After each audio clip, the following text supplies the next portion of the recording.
Quando entrei pelas portas do salão, a visão foi de arder a retina. Meu namorado estava sentado rindo com outra mulher no colo. E a melhor parte? Os dois estavam vestindo um tom de verde-limão tão radioativo que pareciam dois vagalumes gigantes no meio do aniversário da mãe dele.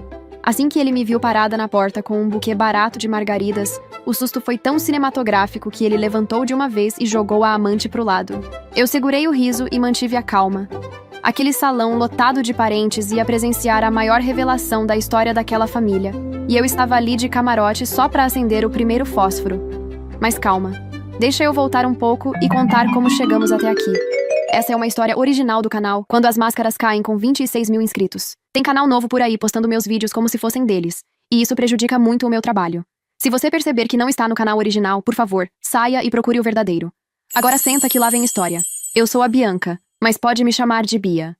Tenho 39 anos, sou psicóloga clínica e tenho um consultório próprio na Zona Sul de São Paulo.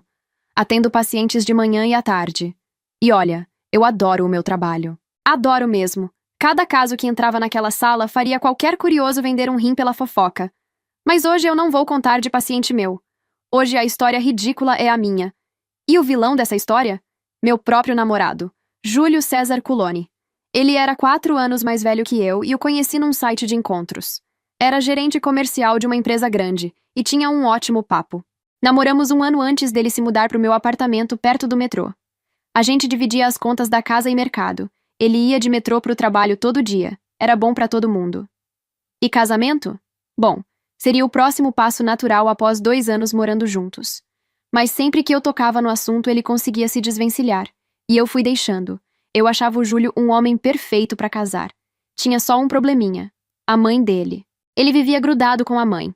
Falava com ela todo dia. Viajava com ela sem levar a namorada. Andavam na rua de mãos dadas. Comprava bolo para comemorar a retirada da pedra da vesícula dela. Essas coisas normais de mãe e filho. E olha, tenho que admitir que fui uma vacilona. Sou psicóloga e eu deveria ter percebido a primeira bandeira vermelha aí e mandado um educado. Boa sorte na vida, seu filhinho de mamãe. Mas como dizem, casa de ferreiro, espeto de pau. Eu sentava com pacientes em sessão e identificava narcisistas a 3 quilômetros de distância. Mas em casa eu olhava para o Júlio César e enxergava o homem dos meus sonhos. Eu realmente acredito quando dizem que o amor cega. A mãe dele se chama Francesca Culoni. 60 e poucos anos, viúva, mora sozinha num apartamento a 1 hora da minha casa. O Júlio chamava ela de Mami e ela chamava ele de Juju. Que fofura esses dois! A dona Francesca não gostou de mim desde o primeiro almoço. Eu senti na hora. Aquele cumprimento seco, o sorrisinho de canto, o olhar de indiferença quando você fala. Cheguei a comentar com o Júlio. Acho que sua mãe não gostou muito de mim. E ele respondeu. Imagina, amor. Ela é assim mesmo. Com o tempo melhora. Melhorou nada. Talvez melhorasse só quando ela batesse as botas. Brincadeirinha. Decidi evitá-la. Eu achava que era só ciúme materno. Mãe possessiva é coisa que existe. Eu via no consultório toda semana. Pensei que fosse isso. Que ela só não suportava dividir o filhinho com nenhuma outra mulher. Fui descobrir tarde demais que não era nada disso. Esse ano os dois foram viajar para Buenos Aires. Eu fiquei sabendo 1 semana antes. Ele chegou em casa com as passagens compradas, o hotel reservado, jantar em Parrilla agendado, e até a foto na Casa Rosada já estava no roteiro. Mas tudo bem. Era o momento deles, mãe e filho.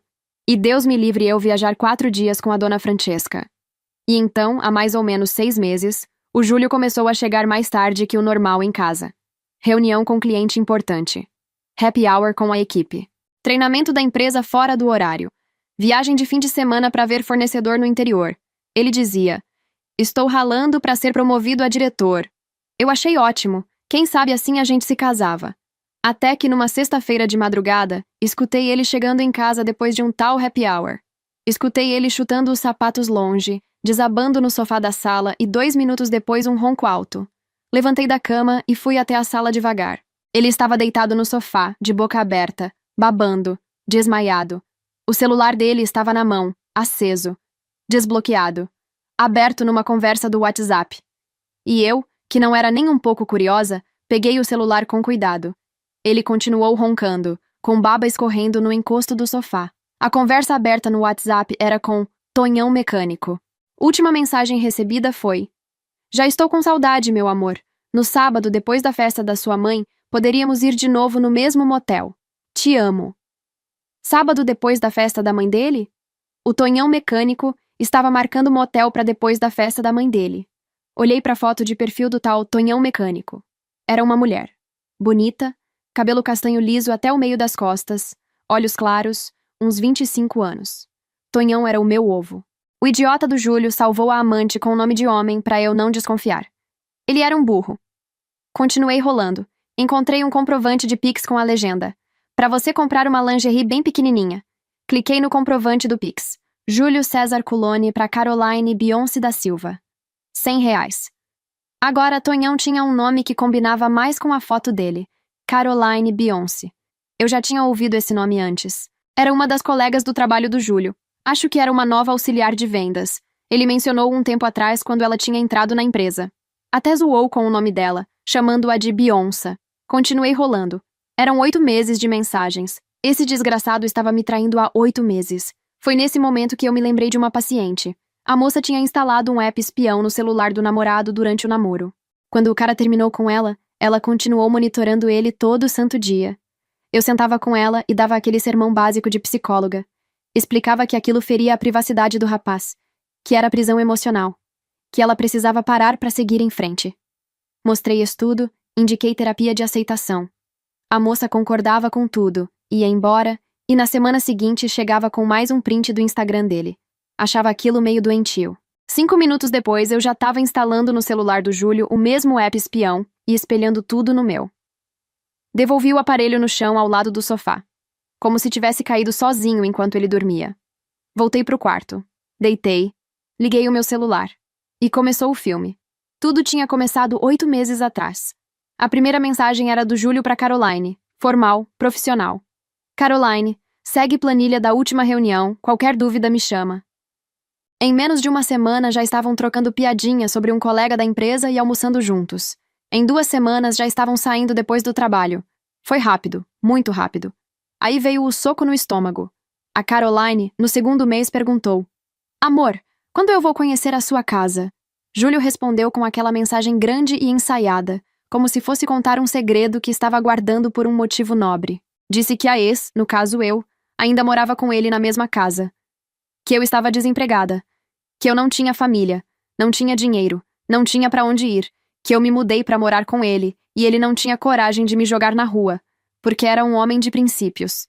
Que me deixava morar lá por compaixão e pelo respeito que ele tinha por mim. A Caroline respondeu com aqueles emojis de coração derretido.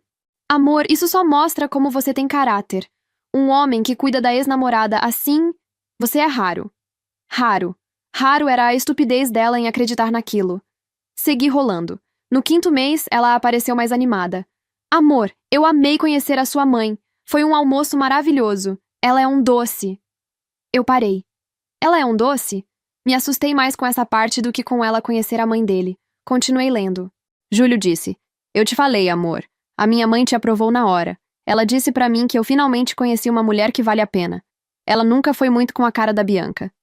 Pelo visto, a mãe dele apoiava esse caso. Ela sabia que ele estava me traindo e mesmo assim o apoiou. Mais recentemente, Caroline começou a cobrar. Júlio, faz quase 8 meses que estamos namorando. Quando você vai dar o prazo para sua ex sair do apartamento? Vou esperar até quando? Você prometeu que a gente ia morar junto. Júlio respondeu: Amor, calma. Eu já dei o prazo para ela. Estou só esperando ela arrumar um emprego e achar para onde ir. Não posso jogar ela na rua. Não quero que ela faça alguma besteira. Eu fazer besteira? Já fiz. A maior besteira da minha vida foi ter aberto a porta da minha casa para esse cara. Mas o que me deixou pensativa mesmo não foi a mentira em si. Foi o tamanho dela. 8 meses mentindo que o apartamento era dele. Inventando que eu era uma ex que estava desempregada, que não tinha onde cair morta, sem família, sem pra onde ir, dependente e instável. Mas tudo isso pra quê? Se ele queria mesmo ficar com a Caroline, era só me deixar. Era só dizer: Bia, acabou. Eu mesma fazia as malas dele em 15 minutos e rua. Mas ele não me deixava. E aí caiu a ficha. Ele gostava era do apartamento. Ele gostava de morar aqui no bairro Bom, perto do metrô. Do meu apartamento até o escritório dele eram uns 20 minutos. Quem mora em São Paulo sabe o tamanho do privilégio que é chegar no trabalho em menos de meia hora. Se ele me largasse, não conseguiria alugar um apartamento do lado do metrô com o valor que ele gastava morando aqui. Então ele teria que voltar para casa da mamãe. E a mamãe morava a 2 horas do escritório dele. Caminhada de 20 minutos, mais ônibus, mais metrô, mais baldeação. Era todo esse tempo que ele gastava quando ainda não morava comigo. 4 horas do dia só em condução para o trabalho. Que desgramado. Rolei mais um pouco a conversa. Mensagem do Júlio da semana passada. Amor, sábado que vem é o aniversário de 65 anos da minha mãe. Vai ter festa na casa dela. Minha mãe quer muito que você vá. Ela quer te apresentar para a família toda. Caroline respondeu com 5 emojis de coração e um Ah, meu amor, claro que eu vou. Pode avisar a sogrinha que eu não perderia por nada.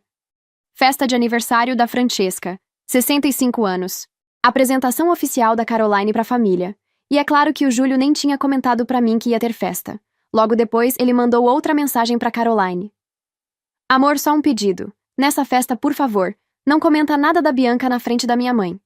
Só de ouvir o nome dela, minha mãe já fica irritada, e eu não quero estragar o dia dela. Ok? Eu fiquei olhando para a tela. A Francesca não suportava nem ouvir meu nome. O Júlio sabia disso, mas por que aquela mulher nutria esse ódio todo por mim? O que eu fiz para ela? Saí da conversa e cliquei na conversa com Mami. Aí eu sentei na cama. Francesca, meses atrás, disse: Filho, a Caroline é linda. Ela sim combina com você. Vocês me dariam netos lindos. Francesca tinha conhecido a Caroline e tinha aprovado. Até sonhava com os netos.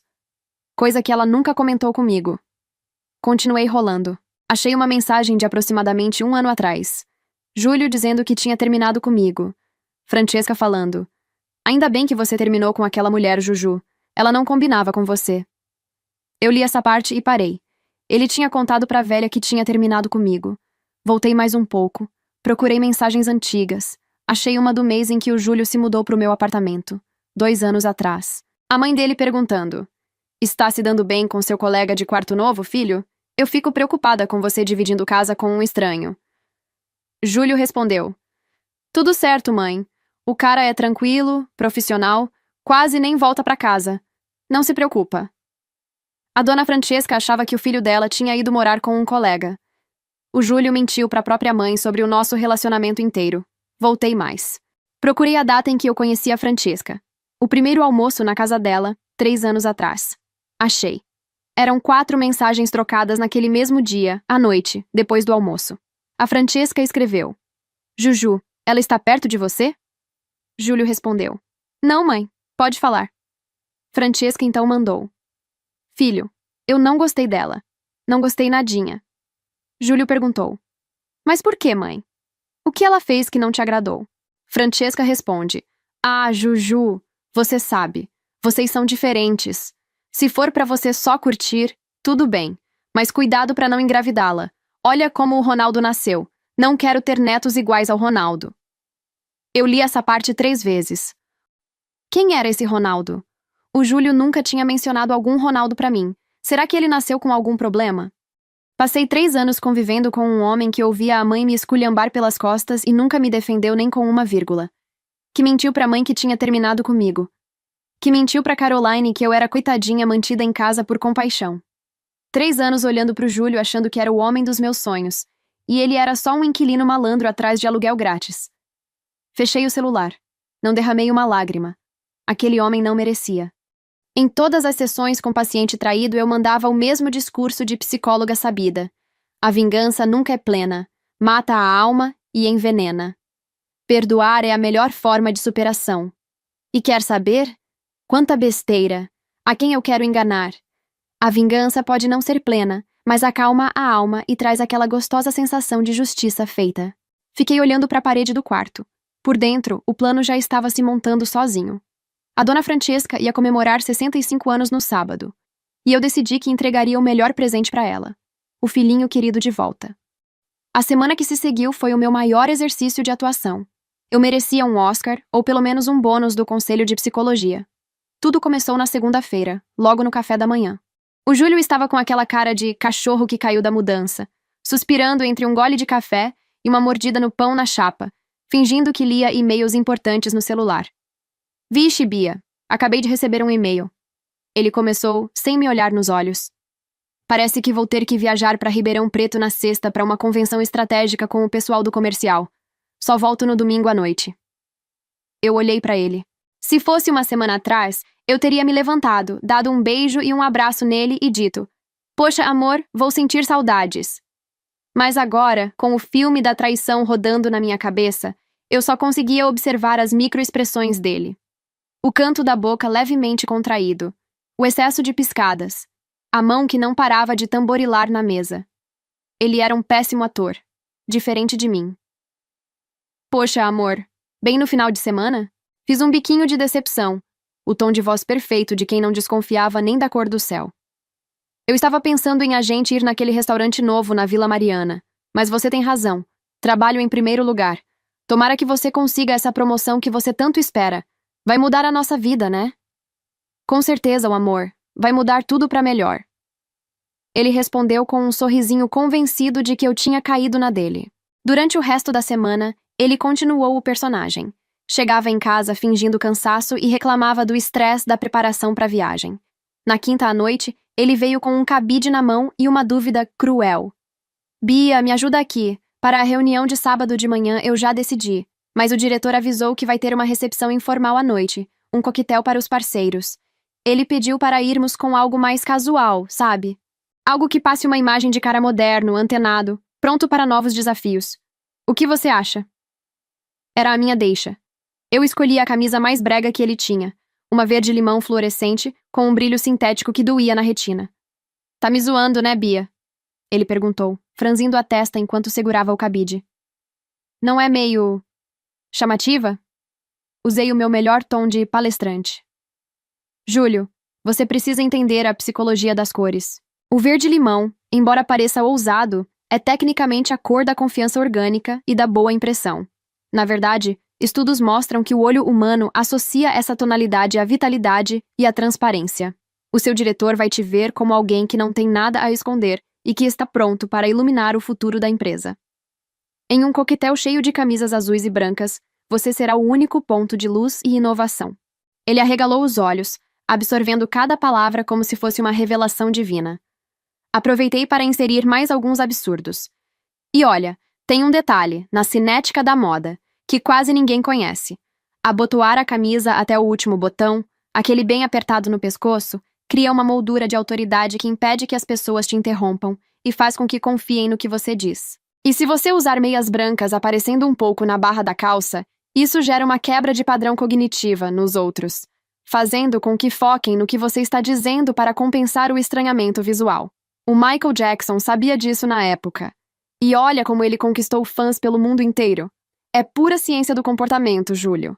E não é que ele acreditou em tudo que eu falei? Na sexta-feira de manhã, o clima de despedida foi digno de novela das 9. O Júlio estava com a mala de mão pronta e um sorriso de quem tinha o mundo nas mãos. O pessoal do comercial alugou uma van para levar todos na convenção. Vou direto do trabalho para Ribeirão Preto. Tá bom, querido. Vou sentir sua falta. Boa viagem. Brilha muito lá, viu? Pode deixar, Bia. Domingo à noite eu volto. Eu não tenho dúvida disso, Júlio. Assim que a porta bateu e o elevador apitou, o meu sorriso de namorada compreensiva não caiu. Ele se transformou em algo muito mais afiado. Eu já tinha feito o meu dever de casa. No começo da semana, eu já tinha transferido meus pacientes de sexta à tarde e os encaixei durante a semana. Fui trabalhar de manhã normalmente. Na hora do almoço, voltei para casa. Abri o armário da cozinha e puxei o rolo de sacos de lixo de 100 litros. O reforçado, para não ter risco de rasgar com o peso da decepção. O plano enxotar o Júlio daqui ia começar. Em menos de 4 horas, a existência de Júlio César Coloni no meu apartamento foi reduzida a 6 volumes. Deixei tudo pronto perto da porta. No sábado, estacionei na frente do prédio da Dona Francesca. No porta-malas, 3 sacos de lixo pretos. Os outros 3 ocupavam todo o banco traseiro. No banco do passageiro, um buquê de margaridas que comprei de um vendedor no farol. Anunciei ao porteiro que ia ao aniversário no salão de festas. Ele foi muito simpático e me indicou o caminho. Entrei. Quando passei pelas portas do salão, a visão foi de arder a retina. O Júlio César estava lá, rindo, com a Caroline no colo, os dois parecendo um casal intergaláctico que se perdeu a caminho de Marte. Ele vestia aquela camisa verde-limão radioativa que eu escolhi, abotoada até o pescoço, calça preta mostrando as meias brancas. E a Beyoncé? Pois é, Ela também estava embrulhada num vestido do mesmo tom de marca-texto. Pelo visto, o Júlio convenceu a coitada de que aquele era o uniforme oficial de aceitação da família Culone. Pareciam 2 vagalumes gigantes no meio do salão. Assim que ele me viu, o susto foi tão cinematográfico que ele levantou de uma vez, empurrando a Caroline para o lado, que quase desabou em cima da mesa dos doces da Dona Francesca. Júlio veio tropeçando na minha direção, com o rosto tão branco que parecia que a camisa tinha sugado toda a vida dele. Bia? O que você está fazendo aqui? Ele gaguejou, com a voz fina. Mantive o tom de quem está lendo uma receita de bolo. Ué, Júlio, você não estava em Ribeirão Preto naquela convenção estratégica importante? É que... a convenção... Eles liberaram a gente mais cedo, ele disse com os olhos saltando das órbitas. Foi uma coisa de última hora, sabe? Decidiram que o treinamento ia ser remoto e eu resolvi vir direto pro aniversário da minha mãe pra fazer uma surpresa.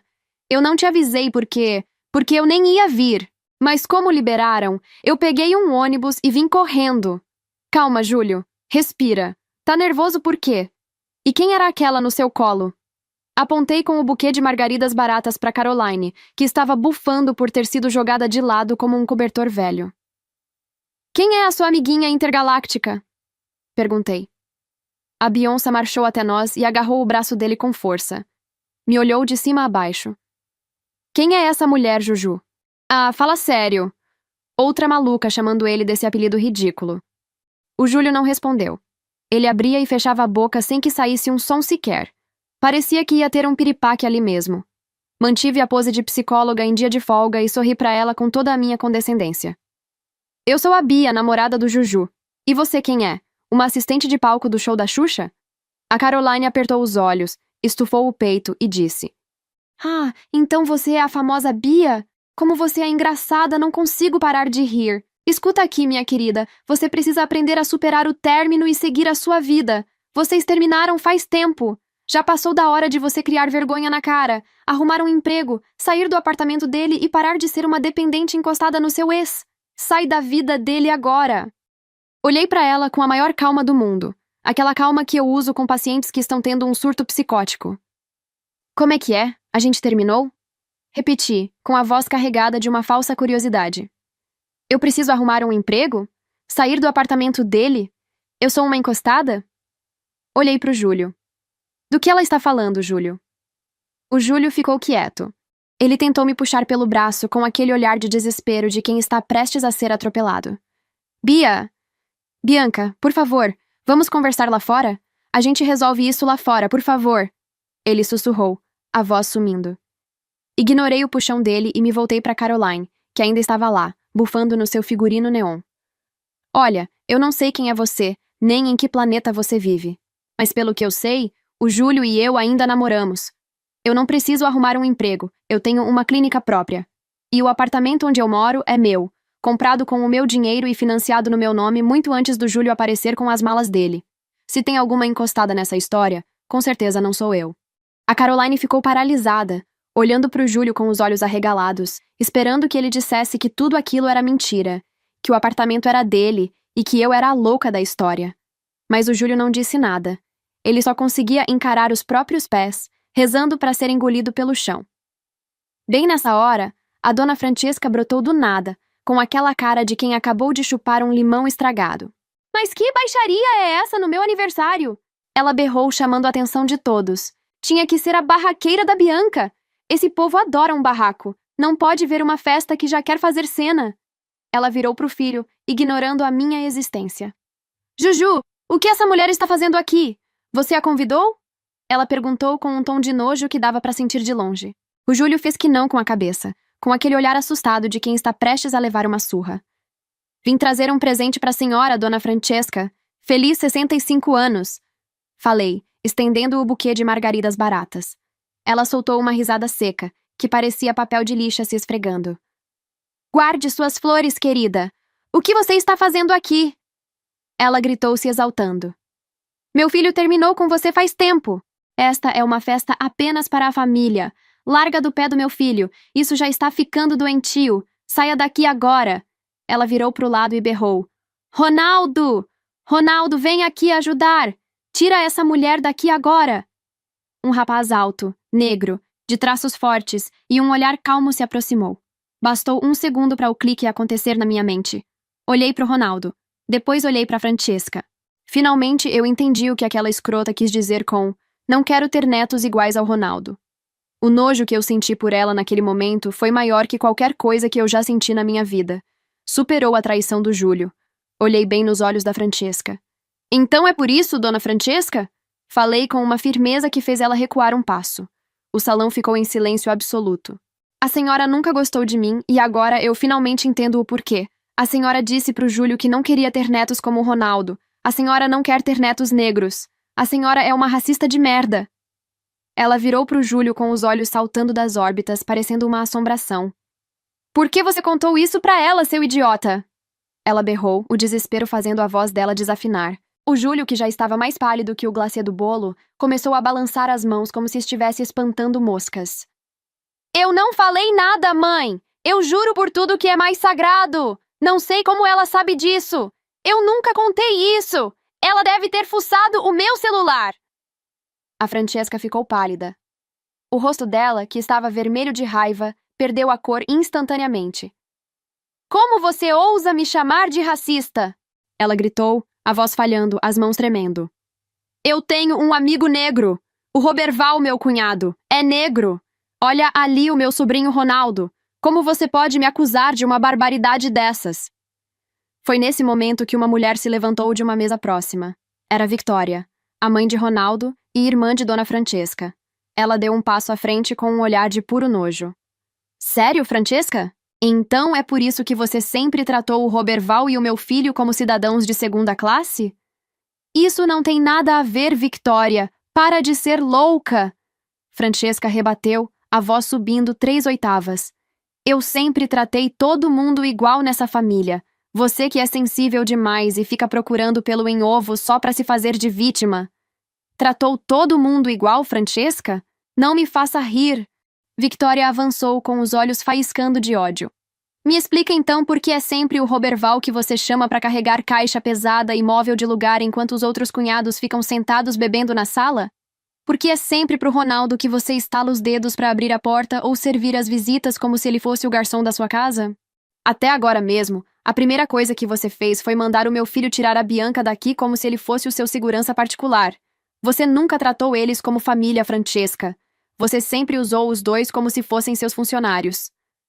Ah, Vitória! Para de drama! Eu peço pro Ronaldo e pro Roberval porque eles são os mais fortes e prestativos da família. Só por isso. É um elogio, sabia? Francesca soltou uma risadinha nervosa, ajeitando o colar no pescoço. Eu achava que eles gostavam de ajudar. Nunca imaginei que você fosse tão mal intencionada a ponto de ver maldade num simples pedido de ajuda. Mentira! Sua hipócrita! Você ainda guarda rancor do Roberval porque ele te deu o maior fora da história dessa família. Você tentou roubar ele de mim, se humilhou, e como ele nunca te quis, você decidiu que o problema era a raça dele só para se sentir superior. Você destila esse ódio para não admitir que é uma mulher rejeitada e frustrada. Francesca berrou, histérica, procurando apoio nas mesas vizinhas. Isso nunca aconteceu! Você delira, Victoria! Então explica para todo mundo aqui, Francesca. Por que você falou que não queria netos iguais ao meu filho? Victoria avançou, implacável. A Francesca gaguejava, os olhos quase pulando das órbitas. Não é que eu não queria netos como o Ronaldo. É que, na verdade, eu nunca disse isso. É mentira dessa louca. Ela apontou o dedo para mim. Essa Bianca pegou raiva do meu filho porque ele terminou com ela e agora quer me desmoralizar. O Júlio olhou para Francesca com uma expressão de quem finalmente estava vendo a luz no fim do túnel da própria estupidez. Mãe, isso é verdade? Ele perguntou, a voz falhando de um jeito patético. Você realmente me disse aquelas coisas sobre netos mestiços só porque o tio Roberval não te quis 40 anos atrás? A Francesca tentou falar, mas o silêncio do salão era o seu pior inimigo agora. O Júlio virou para mim, os olhos cheios de uma água que eu já não sabia se era suor ou arrependimento. Bia, me perdoa. Ele disse, tentando segurar a minha mão, mas eu recuei. Eu fui manipulado. A minha mãe não parava de falar na minha orelha todo santo dia, dizendo que a gente não combinava. De tanto ela me encher o saco, eu acabei cedendo e fui atrás da Caroline só pra agradar a minha mãe. Mas agora eu me arrependo amargamente por ter feito isso. Eu sempre te amei, Bia. Eu só não tive coragem de peitar minha mãe. O barulho de cadeiras sendo arrastadas começou. Todo mundo no salão tinha ouvido a confissão covarde do Júlio e o veneno da Francesca. Não vão embora! Francesca berrou desesperada, agarrando a toalha de uma mesa. A gente ainda nem cantou parabéns, nem cortou o bolo. Eu paguei caro nesse buffet. Voltem aqui agora. Ninguém parou. Uma tia passou reto por ela comentando alto. Que vergonha, Francesca. Que horror ter você na família. Um casal de amigos saiu balançando a cabeça. 65 anos de idade e essa mentalidade. Que lixo de pessoa. Em poucos segundos, os convidados fugiam do salão como se o prédio estivesse pegando fogo. Nesse caos, a Caroline chegou como um raio verde-limão. Ela parou na frente do Júlio e, antes que ele pudesse abrir a boca para mais uma desculpa esfarrapada, deu um tapa estalado que ecoou no salão vazio. Vai pro inferno, Júlio César! Ela gritou, limpando uma lágrima de raiva. Você é um verme! Você mentiu pra mim sobre tudo! Me disse que era o dono do apartamento, que sua ex era uma encostada. Você me usou pra agradar essa sua mãe doente. Vai pro inferno a senhora também, dona Francesca. Ela virou pra mim com o rosto vermelho. Bianca, me desculpa. Eu fui uma estúpida. Ele criou uma realidade paralela na minha cabeça e eu acreditei. Sinto muito por tudo que eu disse. Ela não esperou resposta. Se virou, pegou a bolsa e saiu correndo, deixando o Júlio com a marca dos dedos dela no rosto. Ficamos apenas nós três. Eu, a aniversariante amarga e o filhinho Neon. O silêncio da reprovação era ensurdecedor. Júlio caiu de joelhos no chão, tentando segurar a barra do meu vestido. Bia, meu amor, pelo amor de Deus, me perdoa! Ele implorava, soluçando como uma criança. Eu vou mudar, eu juro! Eu vou enfrentar a minha mãe. Eu vou fazer terapia. Eu vou ser o homem que você merece. Não me deixa, por favor. Olhei pra ele com aquela cara de quem está analisando uma amostra de laboratório estragada. Você vai fazer terapia, Júlio César? Perguntei, com um sorriso de dar pena. Pois me deixa te dar um diagnóstico gratuito para você economizar o dinheiro da primeira sessão.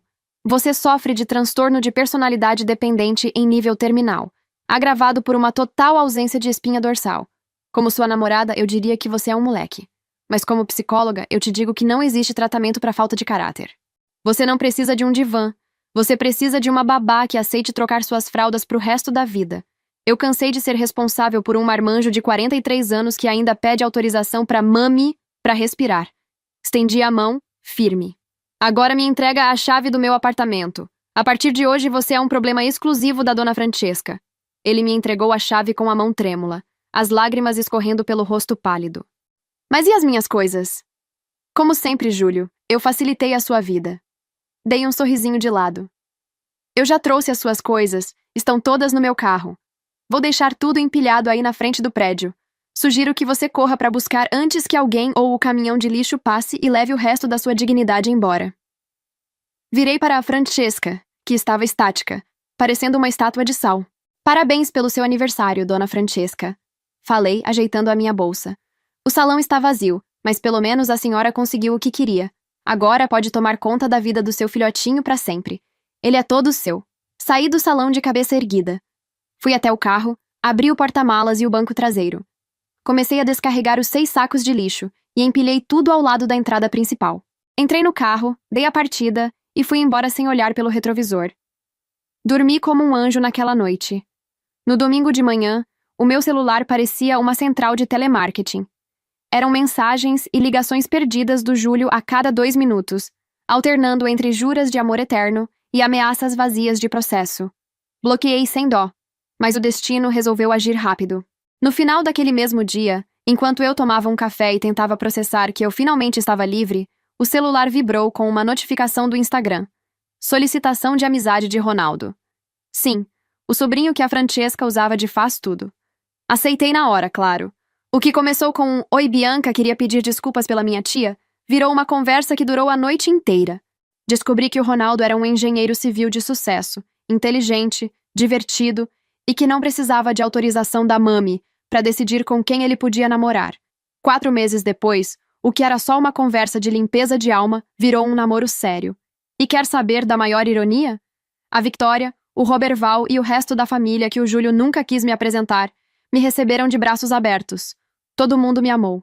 O problema nunca foi a minha cor, ou o meu jeito, ou o meu trabalho. O problema era exclusivamente a amargura da dona Francesca e a falta de caráter do filho dela. Hoje em dia, a Francesca e o Júlio não são chamados para mais nada na família. Eles viraram os párias oficiais. Ficaram lá, trancados naquele apartamento a 2 horas do centro, um aguentando o veneno do outro. Ronaldo contou que soube por parentes que ainda tem contato com Francesca e Júlio, que o clima lá é digno de um filme de terror psicológico. A Francesca reclama que quer netos, mas fica difícil sendo ele um fracassado desempregado. Pois é, desempregado. Parece que a Caroline não era tão boba quanto ele pensava. Assim que a máscara caiu, ela foi direto no RH da empresa e fez um dossiê completo sobre o comportamento inadequado do chefe e como ele usava o cargo para manipular subordinadas. O Garanhão Neon foi chutado da empresa por justa causa e agora passa os dias distribuindo currículos que ninguém quer ler. Quanto a mim? Bom, eu continuo sendo a psicóloga clínica bem-sucedida da Zona Sul, mas agora, quando eu chego em casa, não tem nenhum encostado fingindo que me ama. E a lição de moral dessa história ridícula? Nunca confie em homem que comemora aniversário de retirada de pedra da vesícula da mãe com bolo e vela e se esquece do dia do seu aniversário. Se ele trata a mãe como uma divindade e te deixa de lado em eventos importantes da vida, você não é importante para ele. Você apenas é um acessório conveniente ou um aluguel grátis. Nunca se sabe. Homem que não tem coragem de peitar a própria mãe para te defender de um preconceito nojento é covardia. E mulher que usa o próprio filho como um fantoche para descontar as próprias frustrações e não admitir que foi rejeitada no passado, não pode ser chamada de mãe. É só uma alma pequena e amarga que prefere arruinar a vida do filho do que curar a própria ferida.